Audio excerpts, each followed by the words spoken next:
What's up, everybody, and welcome back to Tide Talk. It's Sunday, September 1st, and we're back to talk RIFC's 2-0 home win versus Birmingham. So cozy up, crack a beer. Now let's dive into this one. Just a reminder, each episode is available on YouTube, and if you're watching now, please take a second to subscribe to our channel and click the like button on this video. You can also find us on your favorite podcast applications like Spotify and Apple Podcasts, and if you listen on one of those, we'd really appreciate it if you took a second to leave us a 5-star rating and a short review, as it helps more people find our show.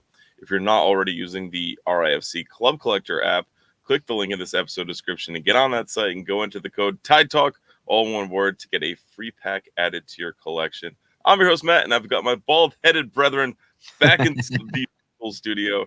Ryan, how was your Sunday? Matt, we haven't done this in so long. We haven't talked on a Sunday in forever.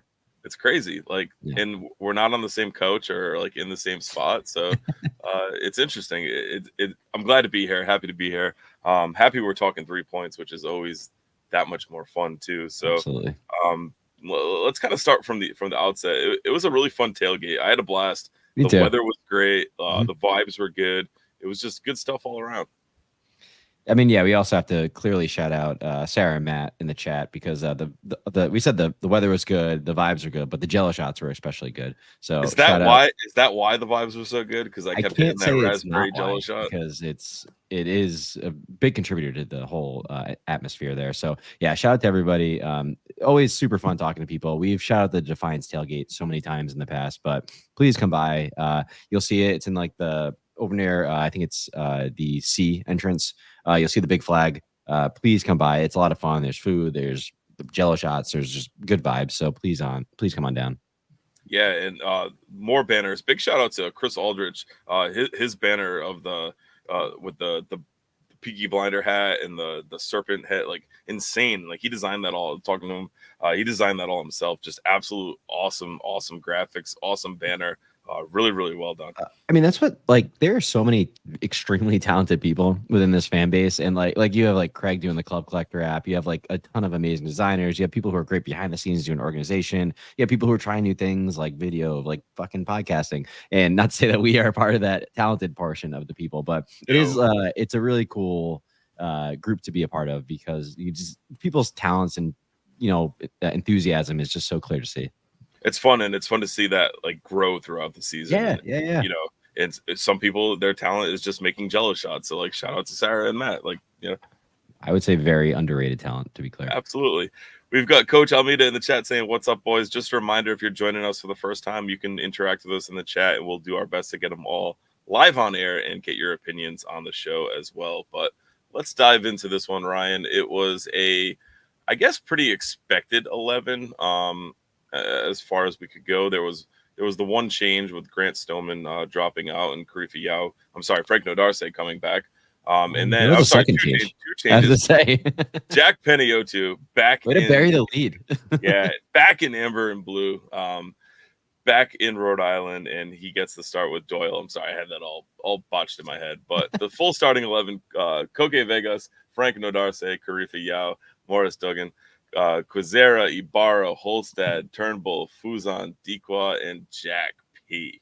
How'd you feel about this when you saw it and adjusted your Club Collector lineup accordingly?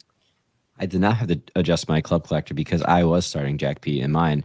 I actually thought it was funny that a lot of people didn't think he was going to start right away. Like last time he came, he started that match. Like he's here to play games. That's the whole reason he did not want to be with the Revs right now. So I thought Jack was going to start. I think the big surprise was more what we're going to do with Noah, with Jack coming into the number 10. And then were we going to see any additional rotation at the back with Nodarse dropping out last game to bring in Duggan. So I thought that was really interesting that Stoneman took a seat. I could see, and this is a very popular theory, this is not mine, that potentially next game Yao sits down and they kind of rotate through to give everyone a bit of rest, because that center back trio, or at least the center back duo of Yao and Nodarse, have played a ton of minutes this season. So I totally get the rotation there. I was really excited to see Noah start up front. I did think there was a potential of him starting on the wing, but overall, very, very exciting stuff for sure. I will say that I was I was surprised that Yao wasn't the one that made way for Stoneman there. I thought that, and I do think we'll probably see that rotation as you mentioned. But Yeah, some people they were surprised to see Stoneman because he just came back. But I almost like push back on that because the time that you might get re-injured is when you come sure, back and play a long stretch of games in a row. So I do like them kind of giving him that break. He's also a little older, and I say that as someone who is older than him. But it definitely could be a thing where they want to keep him fresh for that the stretch run of the season and hopefully potentially playoffs. that's pretty well said. And as someone that's older than you, youth was served in the first minute of this one as Jack P had a look at goal very early on, created from the left flank and passed in, and it would have been his first or second touch. I don't know if he took a touch before he shot it, but immediately back into the action and back into the chance creation for RFC. Well, it's funny. So Matt and I, we were sitting section 12 and 13 over there, and it looked like a pretty like bang bang run of the mill. Like, okay, yeah, he missed it. And then rewatching that section today, I was like, oh my god, he was wide open. And Matt and I, we were hanging out at the railing. Again, I was using Matt's children to talk to the players as I do. And Jack B after the game was like, I bury that all the time. So folks, Fun. he's not lacking in confidence after the match. I'll tell you that much. That did not throw him off. But yeah, he was wide open. That was and shout out to Chico. That was a great cross to find him there. So yeah, that really could have, and I would say should have probably been 1-0.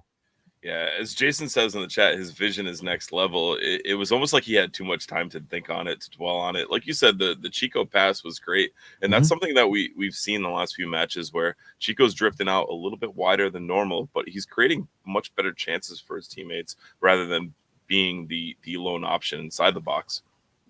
Yeah, I think though the way our kind of the front two plus the 10 are kind of playing right now, it's very roamy, very interchangeable, it's much less disciplined than say the center backs where we're seeing them and then kind of the rest of the pitch really playing kind of within their zones, within their lanes. And I think it's interesting. I think it can bite us at points where someone has the ball and they're looking for that runner who they expect and they're not there because they are roaming. But overall, I do think of it as a benefit that front three is finding some freedom and being able to lean into their technical, creative, and true ability there. Yeah, right on. As Andrew Quadro says in the chat, vision first touch. His first touch makes him stand out on the field every time. For Jack, you mentioned the roaming. So now you look at it, you got Jack who's roaming, you got Noah who's roaming, and you got Clay who's roaming. So there's a lot of potential. And you and I talked during the game about this one, how, the good things seem to happen down the left flank. A lot of good happened down the left flank. Throughout the first half on this one. We just couldn't capitalize on it. Obviously, the goal comes from the right wing back, but we'll talk about that in a minute. But one of the first videos that I wanted to get to was some magic down the left flank. So let's take a look at the beautiful Quizera nutmeg. But I think as the season's progressed and they've gone on and they're now legitimately. Oh, lovely skill there from Quizera. So I felt like this is one that we missed in 13, like live. You can hear the roar, you can hear the audible roar. So people that were sitting on in that main grandstand probably saw that a lot better. But Quizera makes this happen. He beats his man all the time. He takes on his man. How much are we going to miss his absence in this international call up that he has? I actually, so not to downplay, but I actually don't know if we are in a way because I do think Noah's going to end up out there. For this run, and I really like Noah on the wing. A couple weeks ago, we did the presentation of where should Noah play. I think he would be amazing out on that wing back, especially that inverted wing back there. But one thing in that clip that I didn't see enough of in that first half was that play, Clay passing it up to like that either striker or that kind of like half space. I thought Noah was really sitting in that half space a lot of that first half, and we were. Instead of opting to go straight up to him and kind of bypass their midfield, we were usually opting to go out to the wing. They were giving us the wings in the first half. Like there was times where Turnbull was out on that right wing. Just he could have been just reading a book. Acres. There was no one out there. We also weren't giving him the ball, so it was maybe that's why he was so fresh in that second half is because he was doing nothing in the first half, and it wasn't his fault. He was open, available, and ready to go. But yeah, we were taking the safer route, which was fine. They were giving it to us, but I do wish we kind of challenged to get the ball more in that half space, more in that, number 10 area, because I felt like Noah was playing a bit more as a number 10 than a striker. which I kind of like that idea of doing like a dual number 10 with him and Jack P with like a Chico up front. So there's some interesting stuff now that Jack P's back. Obviously, it's only been a couple days, so the team can play around, think about it a bit more. But to answer your original question, we definitely will miss Quizera a bit. I mean, he obviously has shown a ton of skill and ton of ability to create chances, get goals from that outside wing back position. But I am hoping that someone like a Noah or even someone like a Gabby can come in and replicate a lot of that. Right on. I will definitely applaud Evan for a very tame and sensible take in the chat on this one. He said Birmingham's defensive plan was to leave Quizera alone in the first half, in Turnbull in the second, and I think that's what you spoke to with giving them space. But if I'm the opponent, why wouldn't you do that? You know that this team kind of functions without a true number 10. Obviously, Jack P back, but like, why would you not want to make those outfield players, wide players, create a little bit more and, kind of really focus on the inside where a player like Jack P is going to be, where a player like Clay Holstad is going to be, and kind of bottleneck and eliminate that, production in the center of the pitch. Well, I think two things too. When you look at our lineup and it comes out and you see Jack Paniotu is in there and you see JJ Williams is on the bench, personally, I would be like, let's cut off everything to Jack. Let's completely suffocate the middle. And also let's force them across the ball. We complained about that for weeks to months on end at the beginning of the season. It is not something that we are incredible at. And then losing JJ Williams as that focal point at that attack, because Chico, he's decent in the air, Mark Doyle decent in the air, but none of them are like aerial threats in a way that someone like JJ is. So I think the game plan made sense. I think it did. When you look at the first half stats, I'm sure we're about to get to, like, I think it really inflated our what kind of looked like a pretty dominant half where I think we had a lot of the ball. We had a lot of pressure on them, but I don't think we were creating those kind of like really final chances beyond really the Jack chance to start the game. I think that's pretty well said. And Andrew kind of brings that point back in the chat and says they gave us the wings so they could compact the middle of the field, but Quizera and Turnbull weren't really exploiting that space quickly enough. And I don't even know if it's quickly enough or just like there was no one else in support after. Like you'd see that's them. The thing. They need someone to combine with. Yep. And there was no triangle to be created. There was no one else to link up with, and that really restricted what they could actually do with the ball. Well, my favorite person who was attempting to combine with him up there was Duggan. Was like running up to be like the number 10. That's when he got his early yellow card. Yes, he actually got his early yellow card in the he was great at the D. The opposing third right side, so completely diagonal from his setup.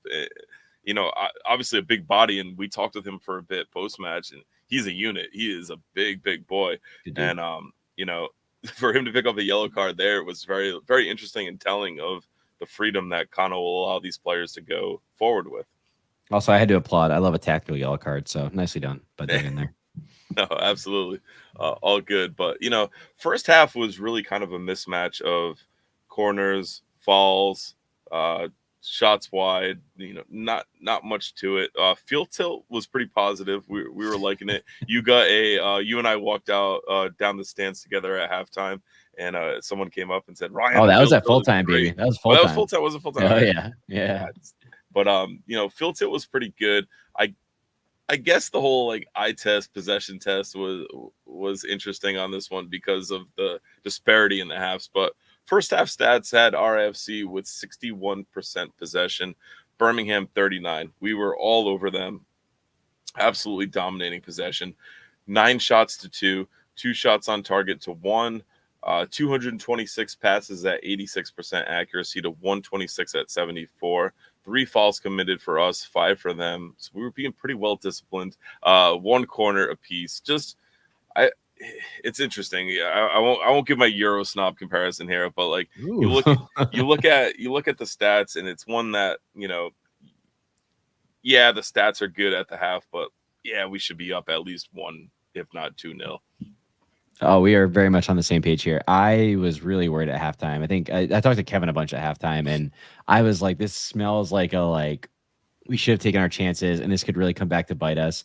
It was a very flattering, like I said, very flattering stat line, and something that maybe week 2, 3, 4, I would have been very excited to see. Like, okay, we're dominating, we're trying to play a certain way, but this felt a bit like the sterile domination that we were seeing for so long that we talked so much about.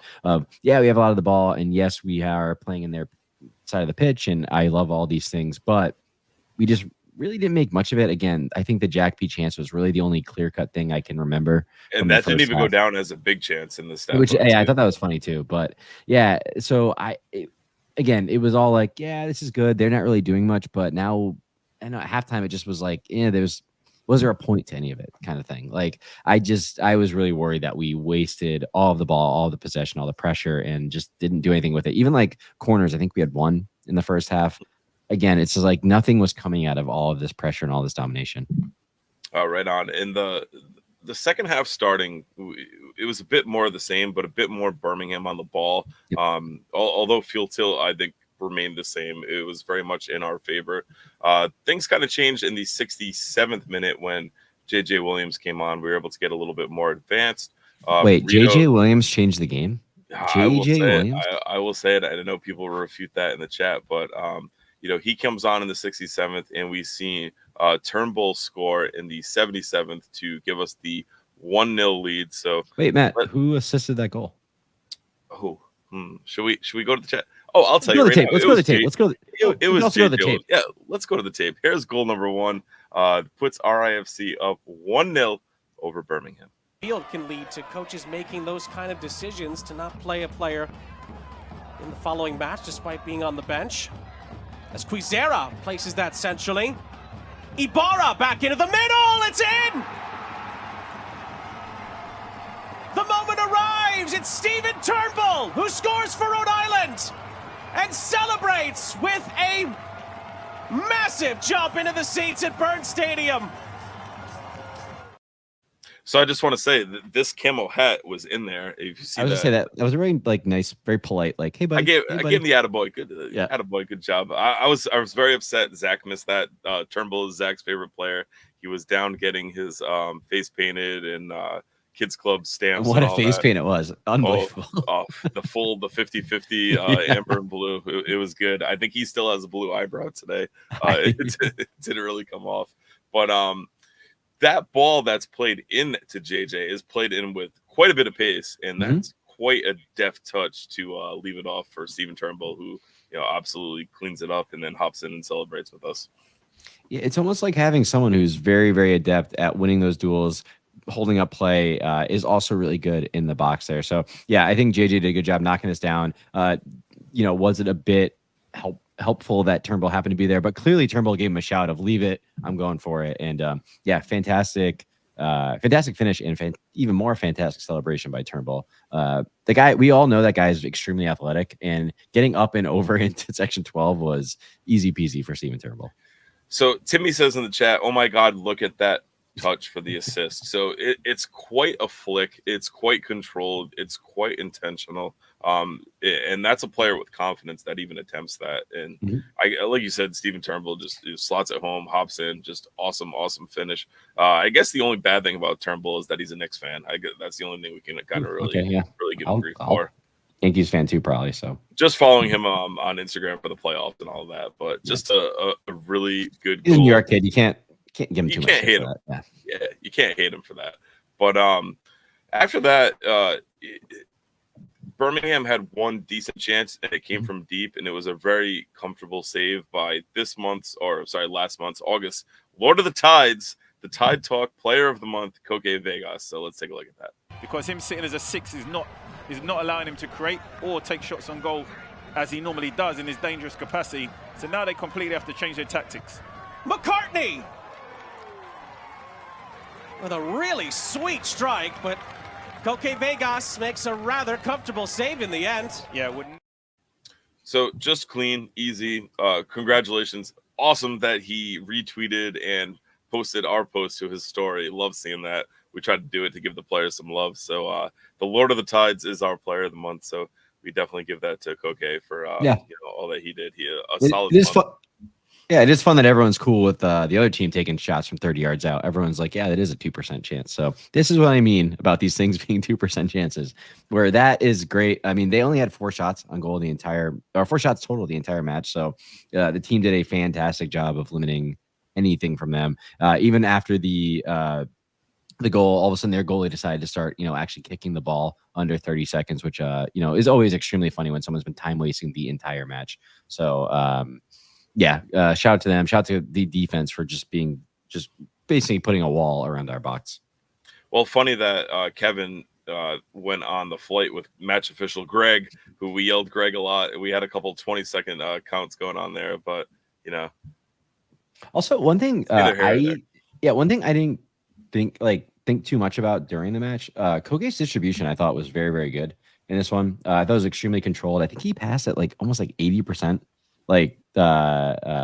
Passing rate. I mean, his long balls weren't great, but he also was missing his best target at that. So I'm not gonna fault him too much there. But I thought he just had an extremely commanding, controlled performance. And yeah, he had one great diving save in the first half, and then the rest was just cool collective. And I think one thing we don't, as fans, we're not on the pitch, we're not able to feel this as much, but his ability to organize and kind of communicate with the team and kind of bring that veteran presence back there is something that, we can't feel as much, but I think it's evident out there. So yeah, overall, I think it was a very good way for Koke to end a very good August.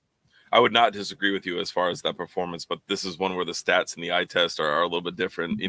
Only 37 touches for Koke. He didn't have to do much, right? No. So his passing was 17 of 26 for 65%, and he was only 2 for 11 on accurate long balls. Long balls were not his game this one. Yeah. He had the one diving save, has the one time where he acted as the sweeper, had 6 throws and 9 recoveries. So just kind of a very limited intro to this game or experience for this one for Koke. I mean, it was nice. Turnbull could have read the book in the first half, and then he could have given it to Koke at halftime. They could have shared the book. It would have been nice. Everyone's just having a nice little time out there.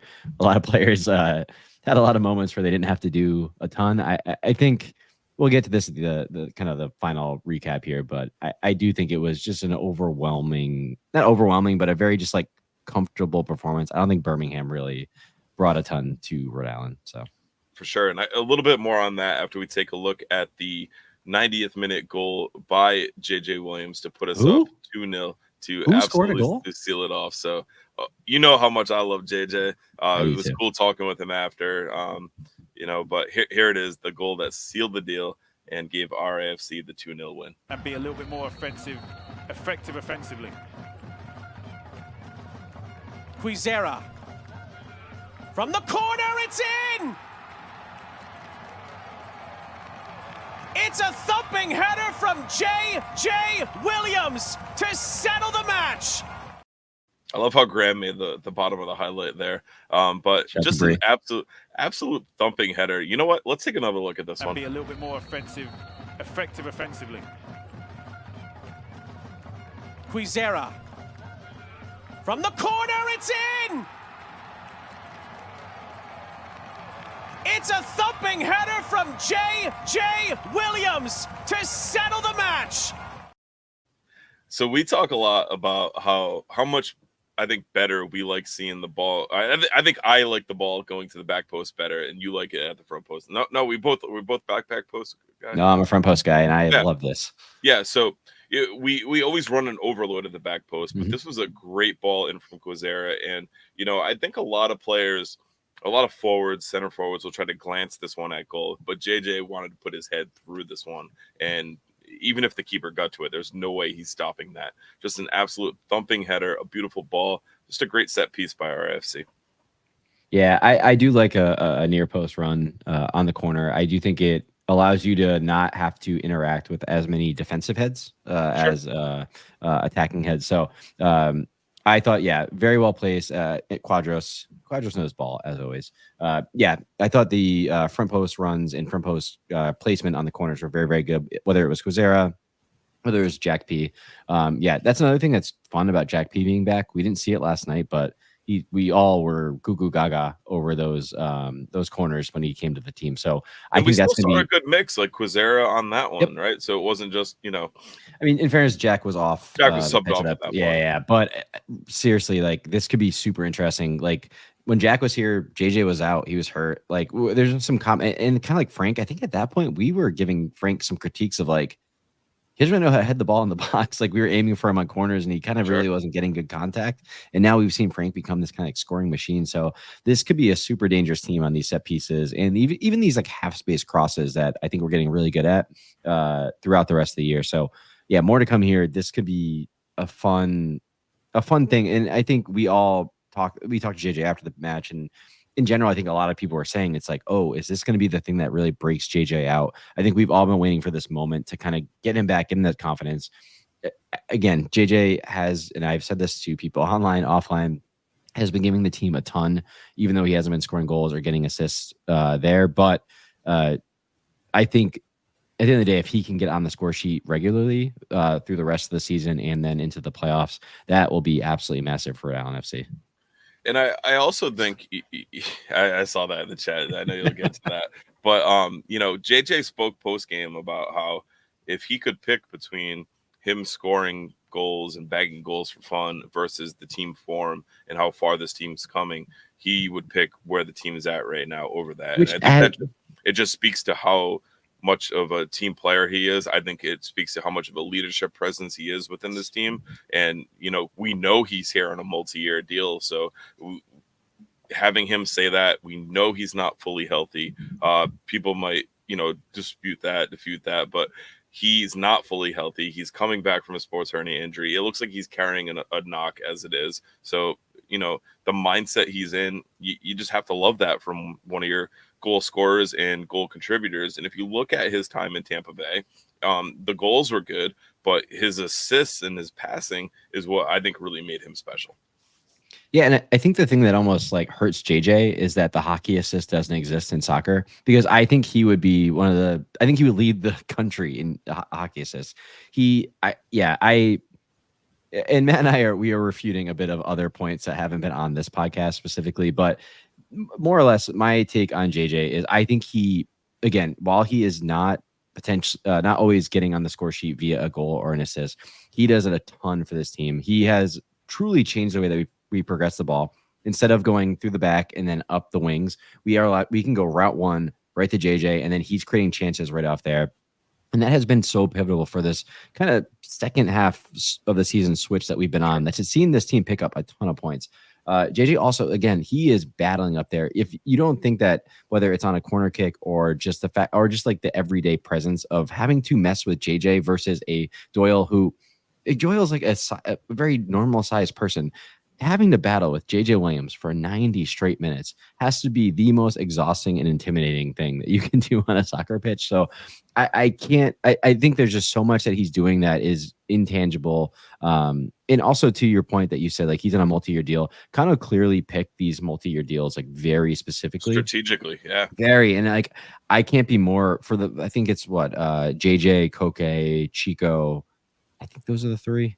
Those are the three that we know of, right? Three we know of. And like, that's like clearly like kind of his leadership group. Maybe Chico was a little bit last minute. You have to sign the Golden Boot winner to a multi-year deal to get him. But it was clear that Koke and JJ were two people that he knew that, he knew what he was getting on the pitch from them, but he also knew what he was getting off the pitch. And they seem and act like people that we are all going to be very, very proud of to represent this team for hopefully many more years besides next year and forward. I think that's really well said. You just want guys that come out and they're going to fight for the badge. And JJ seems to have really embraced when I talked to them briefly way back at the stadium thing, like he loves Rhode Island. He loves it here. So, the guy that I had some pancakes today. I don't know how you can not like Rhode Island. That's it, man. Right. But going back to your point and battling him for 90 minutes, if you're listening to this or you're watching this and you've never gotten down post match to, where the players sign autographs at the end, go do it. First of all, they'll all talk to you. They'll take pictures with you. You don't have to get anything signed, but just look at JJ. And I mean this in the most positive way I can say it. I know I've said the Jason Varitek eye line on here before, but the dude's head is massive. He's got a big head. He's a mountain of a man. And like I said, JJ, if you're listening, I mean that in the most polite way I can. Like Ryan said, people have to deal with you for 60, 90 minutes or whatever it is. And he's a physical force. So to your point, like, he wears out teams so that we can get in other avenues that would not normally have been open without a player like him on the pitch. Yeah, and even like another point I was making, not on this podcast earlier today, is like even having him in there on corner kicks. Yeah, he's not bearing any of these, but man, does he make a lot more space for Frank. Oh, but he did on this one. But he has. I looked back at a bunch of corner kicks because of this argument I was having today offline, where like he is clearly making a ton of space for people like Frank on these corner kicks. So this team, like, we have a pretty physically imposing team. It's something I think we will and should continue to make it use of and take advantage of throughout this kind of playoff run here. Because we're not a fun team on a set piece, on broken play, on corner kicks to go up against, because there's a ton of big boys that can go up there between Frank, Duggan, JJ, Yao. Like, you have to deal with all of them in the box. You can't just cherry pick 2 guys and double them up. You have to spread out your talent, and you have to follow them. You can't just let any of them have a free run at goal. So I think it's going to be a very fun thing to see the rest of the way of how do we use this collective kind of big force of guys to mess with these set pieces, to really gain an advantage there. Because again, like, we are in the crunch run of the season, points are going to be at a premium, and any way that we can get an advantage on our opponent will be massive. And I think early on, that physicality or brute strength or whatever you want to call it was manifested.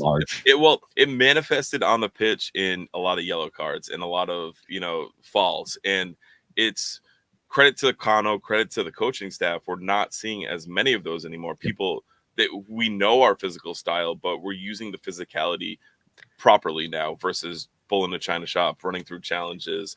It's there in the right areas. It's hold up play. It's winning balls. It's going in on a good challenge. It's knowing when to pick up the tactical foul versus just go in for a hard challenge every single time. No, I think we'll see how this comes off. But I think Kano just lit a fucking firecracker under their asses to start the season of like, we are going to be the best pressing team in this league, and we are going to go into tackle strong. We are going to be known. We are going to be a presence in this league, which I think is super interesting as a brand new team to kind of like basically be like, we are going to be a pain in the ass to play against. No one's going to like doing it. I do think it led to a bit of way too many yellow cards picked up, way too many red cards picked up. And then also just a lot of really like sloppiness in terms of like structure of a team. And again, we've praised Kano for this already, but they've found that kind of like perfect balance in the dial of when to dial up the press versus like losing structure, things like that. Because I feel like our back line, it's been a really long time since me and you have talked about, hey, we saw all the center backs on one side of the pitch and there was a super stupid goal that we gave up. Like, we are super like sound fundamentally. I think like the team understands when to cover each other, when to when to hold their lanes, things like that. And the continuity is there. Yeah, I mean, I haven't looked at the stats, and I should bring this up, but like our goals per match, like conceded for the past 2-3 months, like has drastically reduced. And again, it's why we've been seeing so many points being picked up all of a sudden by this team. I want to ask you a question based on how you led with all of that, with Kano lighting a fire on being the hardest pressing side of the team. Do you think a lot of that was due to the fact that JJ Williams was out and knowing that you couldn't really play possession-based football and lump it over the top and have a big, powerful center forward win it and kind of unlock your speedy wingers and wingbacks? Yeah. So do you think that was due to personnel at the time? That's a really fascinating question. I obviously will never be able to give the real answer to this. I don't know, because I could see like all of the things Kano. I mean, this is like for everyone who knows the lore of me joining RIFC Nation, which I have the hat on today. I was writing Matt like long paragraphs, and the first thing I wrote, the first match, it was literally like 8 paragraphs. Guys, do not go look it up. Was how like he was kind of doing all the things that like all of like the best modern teams do in like the Premier League, right? It's like they press really, really well. They're phenomenal out of possession. They have like that super field tilt. They possess the ball so that they're not like allowing these big chances. So he was like implementing all the things I think are the current. It was a very modern approach. That was I think the literal word I used was like, we are playing a super modern brand of soccer or football, and like I loved it. I absolutely loved it. I praised Kano on here already that I like that he's tweaked it over time to fit his team, but I don't know if it was necessarily the lack of JJ that caused him to change that, because I think JJ can play in that other style as well. He's clearly someone who has the physicality to press, but he also is someone who has the technical quality to possess the ball and to kind of dominate that field tilt. So I don't know if it was JJ specifically being out that made him almost change his tactics preseason to then get to where we are today. But I more or less, I think it's more of like Kano being a student of the game and like implementing Sure. like kind of what are the best modern tactics. That's my take on it. But yeah, what do you think? I get that side, but I also think JJ did play a big role in this. I think when you look when he first came I mean, back he was one of from the he was one injury, of the first players we signed, and it's like right. clearly a focal point to the way Kano wanted to play. So I think you're not wrong there at all. I think when he first came back from injury, I think of the Hartford match, specifically Hartford away, he was playing right wing essentially that whole match. And I Yeah. think a lot of that at that time was Quizera hadn't really emerged as the player he currently is. So Agreed. I think it was, let's put JJ out wide on the right. We can play balls over the top from him. He can win him to slot Steven in behind and, thread Steven through into the box. And I think that was a very tactical thing, having him on Turnbull side versus Quizera. But I think as Quizera started to shine as Mr. Beat Your Man and go by people and nutmeg everyone and their mother on the way to goal, it was, let's put JJ centrally and, let it happen. And I think a big piece of that was also JJ and Chico learning how to play together and learning how to move into space. And we've seen Chico get a lot wider of late. And I just think it's that continuity up top. But I do think that style was very much JJ dependent. And I think we saw that with him, playing on right flank and playing, all these different spots and getting slotted around differently. I think we said the word we used on here a lot with his return to the team and his return to form was he's the linchpin of this attack. And I think it really kind of opened things up of what's going on. For sure. Another thing too, you said that kind of like really jogged like some thoughts was, yeah, like Quizera wasn't playing the way he's playing today. And I think that's something that is a bit underrated in terms of like kind of bringing all these guys in, like even someone like a JJ, like sure, he's known him really well and he's literally coached him before, but like, you don't know how someone's going to be in a specific environment. So Kano having to bring all these guys in who he's never, some problem with some of them he had one coffee chat with before they joined the team. And that's like a really fascinating thing. And also doesn't allow us to know like how is that player going to evolve throughout the season with the coaching that Kano and his staff are going to bring. So yeah, again, this is what's fun about supporting a team in their literal first year of existence is we are watching a manager, a team, and individual players like really evolve within a system and that system change over time. So yeah, it's almost like fun if you go like listen back to like one of the first like RIFC nations. Like it's just like funny the things we were talking about then versus what we're talking about now, and it really shows you how often and how much things are going to change throughout every single season, whether or not it's the first one. So I think that's really well said. Yeah. Coach Almeida says he played a Manchester City type defensively play and a Ten Hag offensive. It's very mean to say about the offense. Yeah, it's harsh on the offense. I think we did our best. I think we did a little bit better than that. In fairness, though, Coach Almeida is absolutely correct. We were trying to play a very like positional based system. Again, very, very modern. It's the system that I prefer. So I was like all hot and bothered about it to start the year. So Coach Almeida is absolutely correct. Those Man City definitely plays a positional system. Man United attempts to play one and they just can't fucking figure it out. But my colors are showing, but absolutely. Awesome. Let's turn to the socials on some of the responses we got to good, better, and best as we change it up for winning in RIFC in 3. We'll start on Facebook with Don Donnelly Pool. Winning is fun. Hashtag RIFC in 3. I very much agree with Don there. Always love to see that. There was a really cool picture that Misa Brown posted on Facebook on our YouTube promotion for this one. If you mess with the bull, you get the horns. And it was a Stephen Turnbull sign. Just really, really cool. John Sullivan added, great win. Playoffs are within margin of possibilities. The playoffs are happening. Playoffs are happening, ladies and gentlemen. It's whether or not we'll be at Burn or we will be away. Back to some of those other responses. Coach Almeida, who's in the chat, had game was really good. Possession was in their favor. Good finishes, scary moments at the top of the box, and why substitute Gabby in the 92nd minute made no sense to me at the game. He should have came on earlier in the 72nd. We see that Gabby hasn't been back into action, so good to see him get back on the pitch. We talked to him a lot after. We had him on Tide Talk. Scott did an awesome job. We're sending over a signed Gabi jersey to Wales. It's just really cool, really exciting stuff. But if you would have told me in like March that I was going to be shipping a jersey to Wales by one of the players because of a podcast, I would have been like, what the hell what are you talking about? What is going on? Don Lindbergh added, I got to meet and talk to Gavi for the first time. I told him he'll be starting soon. Think I'm right? We did mention, Quizera will be out, so it's going to be Gavi or it's going to be Noah. It's going to be one of those two guys, presumably. So, Don, you might be right. It'll be interesting to see how that all plays out. Yeah, I think they're really interesting. It's actually like a legitimately interesting decision by coach there, because I think with Noah you obviously get like a ton of offensive quality, but then you're losing a lot of defensive. Gabby, you get a bit more of a balanced approach there. So also I think Gabby's like, he has a phenomenal cross on him.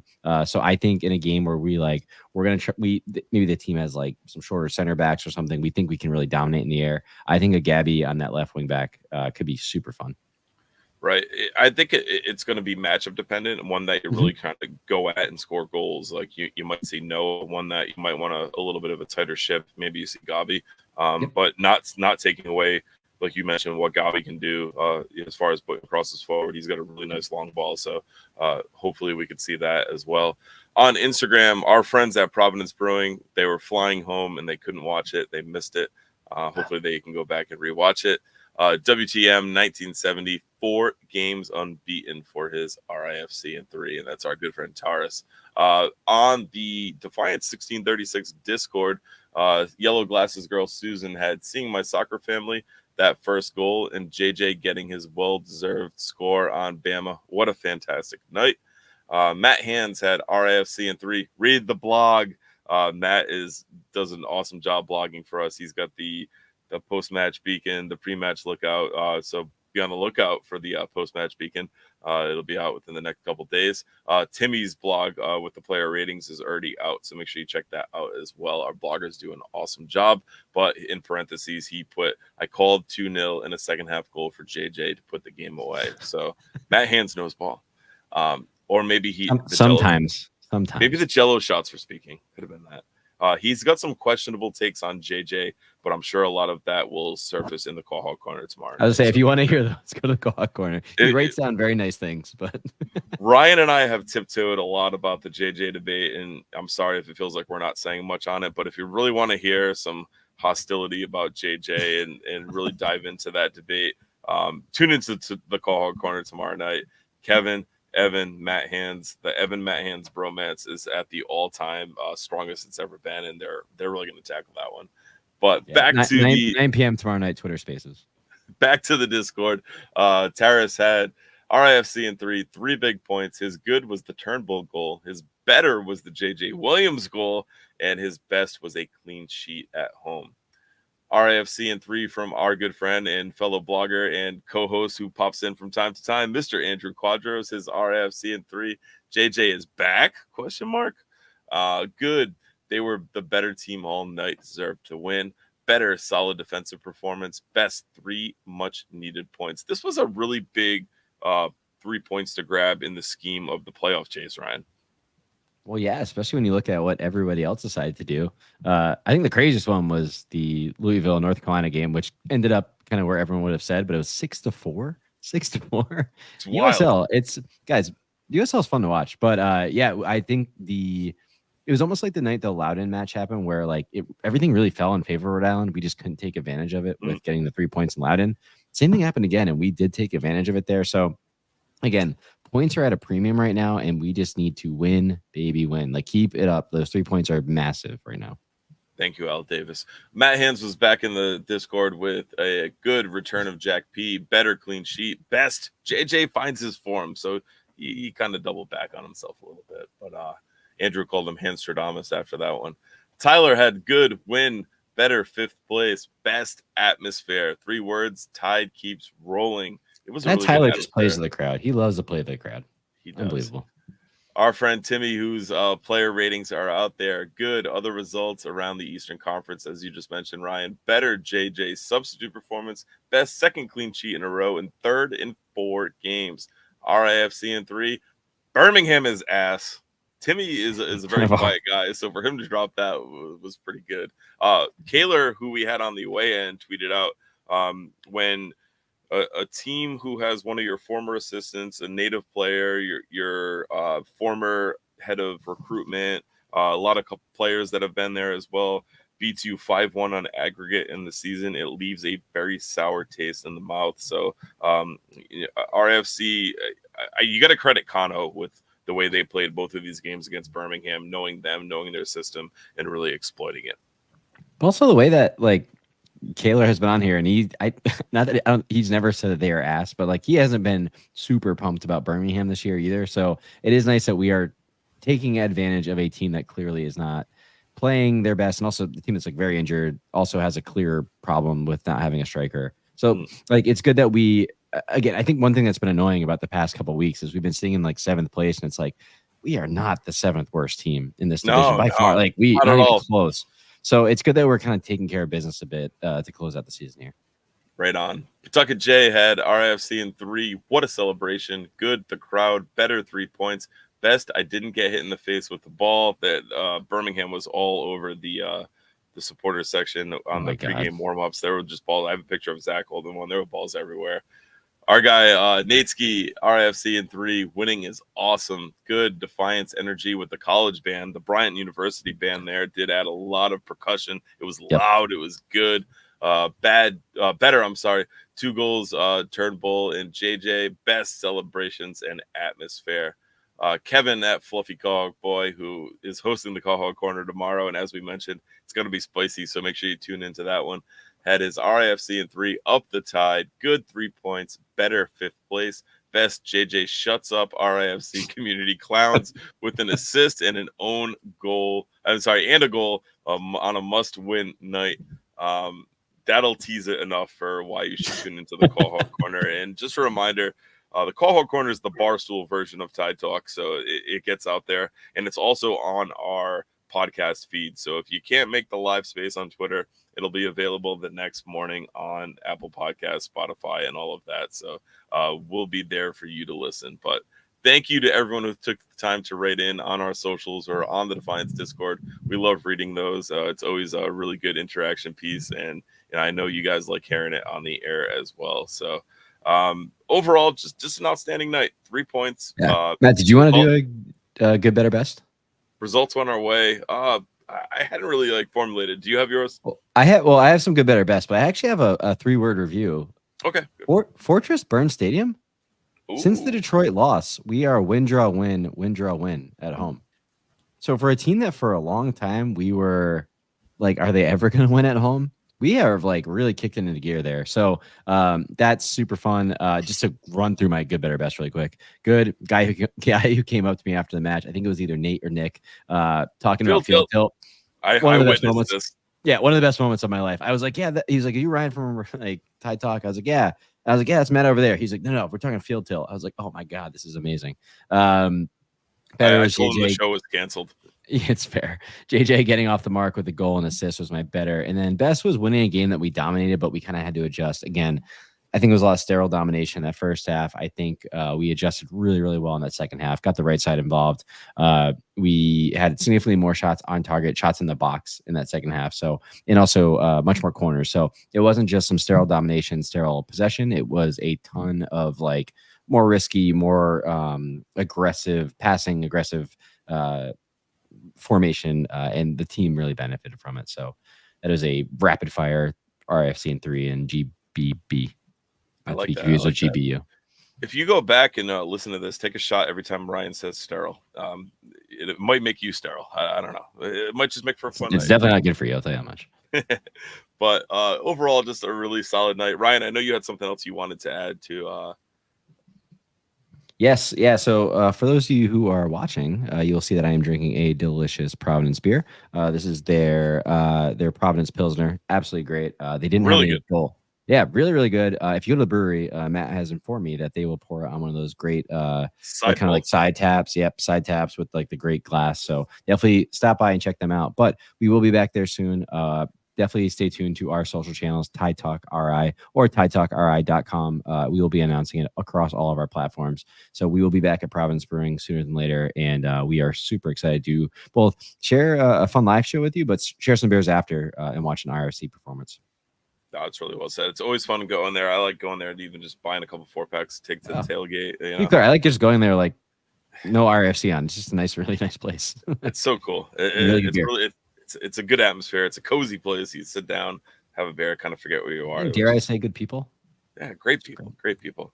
This is absolutely perfect. As Timmy says, the vibes at PVDBC are immaculate. I think that's really well said. So, like Ryan mentioned, make sure you're following us on the socials if you're not already, and stay tuned for that next live show. Ryan, any final thoughts you want to spit out before we get off this one?